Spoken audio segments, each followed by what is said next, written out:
जे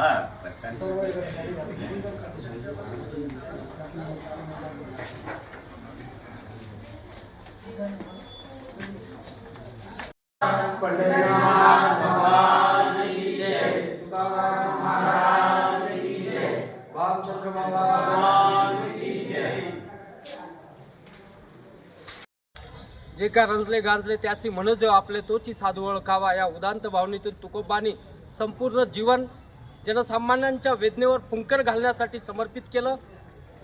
तुकोबांनी ज्या शक्तीतून तुम्हाला आम्हाला उपदेश करण्याचं सामर्थ्य तुका गाथेतून लिहिलं, ती गाथा लिहिण्याचं सामर्थ्य ज्या भामचंद्र डोंगरामध्ये भंडारा डोंगरामध्ये त्या भूमीत आहे, ती भूमी आज पोकारल्या जात आहे।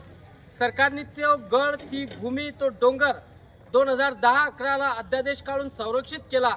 असं असताना सुद्धा काही भामटे व्यापारी दलाल लोक तो भामचंद्र डोंगर आमची आस्था, आमची श्रद्धा पोखरण्याचं काम खुलेआमपणे करत आहे। त्यांना लगाम लागली पाहिजे, त्यांच्यावर प्रतिबंधात्मक कारवाई झाली पाहिजे। 2010-11चा अध्यादेश कायद्यात रूपांतरित झाला पाहिजे। या प्रमुख मागण्या घेऊन आम्ही महाराष्ट्रातल्या 350 तहसीलदारामार्फत मुख्यमंत्र्यांना निवेदन सादर केलं।